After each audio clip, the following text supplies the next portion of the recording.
seriam os 3 casos mais importantes. Agora vamos à terceira parte deste capítulo, número 20, políticas de redução da pobreza. Agora a gente vai vendo aí como que se aplicam as estratégias para você reduzir a pobreza em um país. Como acabamos de ver, os filósofos políticos têm diversas teorias sobre o papel que o governo deve desempenhar na alteração da distribuição de renda. O debate político entre a grande população de eleitores reflete uma discussão semelhante. Apesar desses debates, a maioria das pessoas acredita que, no mínimo, o governo deveria tentar ajudar os mais necessitados. Isso aí me parece que, inclusive, é uma questão humana, né? A necessidade de ver os mais necessitados sendo ajudados, neste caso aqui, pelo governo, que a maioria concordaria. De acordo com uma metáfora popular, o governo deveria oferecer uma rede de segurança para impedir que qualquer cidadão sofra uma grande queda. A pobreza é um dos problemas mais difíceis enfrentados pelos formuladores de políticas. As famílias pobres estão mais sujeitas do que a população em geral à falta de abrigo, à dependência de drogas, a problemas de saúde, à gravidez na adolescência, ao analfabetismo, ao desemprego e ao baixo grau de escolaridade, e ainda acrescentaria aqui o que o Menkil não colocou, ao crime e a uma série de outras condutas que, digamos, não são positivas para a sociedade como um todo. Os membros de famílias pobres têm mais probabilidades de praticar crimes ou de serem vítimas de crime. Embora seja difícil separar as causas da pobreza de seus efeitos, não há dúvidas de que ela esteja associada a diversos males econômicos e sociais. Suponha que você seja um formulador de políticas governamentais e que sua meta seja reduzir o número de pessoas que vivem na pobreza. Como você atingiria esse objetivo? Aqui examinaremos algumas opções de políticas que você poderia considerar. Cada uma dessas opções ajuda algumas pessoas a escapar da pobreza, mas nenhuma é perfeita, e decidir qual é a melhor combinação a ser adotada não é fácil. Então vamos ver lá as várias políticas que podem ajudar na redução da pobreza.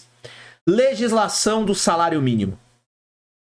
A legislação que estabelece o salário mínimo que deve ser pago aos trabalhadores pelos empregadores é uma fonte constante de debates. Os defensores enxergam o salário mínimo como uma maneira de ajudar o trabalhador pobre sem nenhum custo para o governo. Estabeleça um valor mínimo necessário para ser pago. Por quê? Porque numa economia capitalista, a tendência das empresas, quando possível, e compreendendo que tem muita mão de obra sobrando, que é o que Karl Marx chamava de o exército reserva, o exército de mão de obra, de reserva de mão de obra, consequentemente, tendo muito trabalhador e as empresas tendo poder econômico, elas vão querer pagar o mínimo possível. E vão chegar a um nível de escravidão moderna. Mas, quando o governo estabelece uma remuneração mínima, o governo cria um limite para ajudar o trabalhador pobre sem nenhum custo para o governo. Os críticos, na verdade, acreditam que essa política prejudica aqueles a quem pretende ajudar.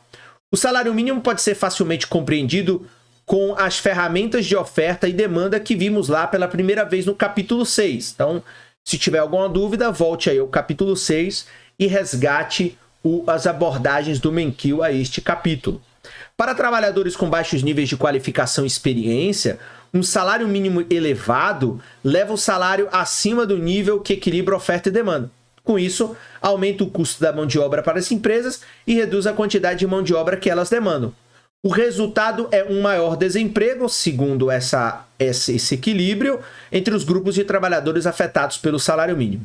Embora os trabalhadores que mantêm seus empregos sejam beneficiados por um salário maior, aqueles que poderiam empregar-se a um salário menor, eles são basicamente prejudicados.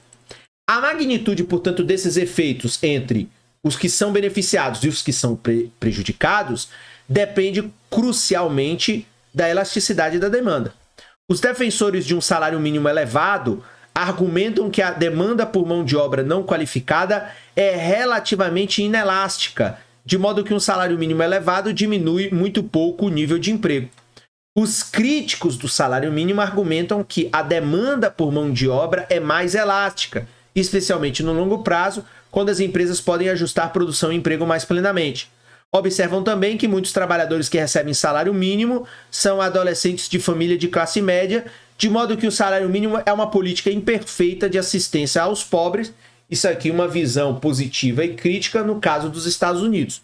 No caso do Brasil, eu acho que a política de salário mínimo ela é fundamental, até porque num país onde você tem uma tradição escravocrata muito forte ainda e muito presente, de algo que acabou aí há menos de 110, 115, 120 anos, consequentemente você precisa ter uma política de um mínimo de salário necessário para garantir ali uma remuneração razoável, porque caso contrário as pessoas seriam contratadas ganhando R$500 por mês, né? No desespero do desemprego e no desespero de uma massa de trabalhadores de um país ainda considerado muito jovem, isso seria uma tragédia do ponto de vista social. Então, nesse caso, eu estou aqui do lado dos defensores que argumentam que, olha, a mão de obra não qualificada, ela tem um nível lá de contratação mínimo necessário e, consequentemente, um pouquinho a mais de salário acima do nível de equilíbrio não vai fazer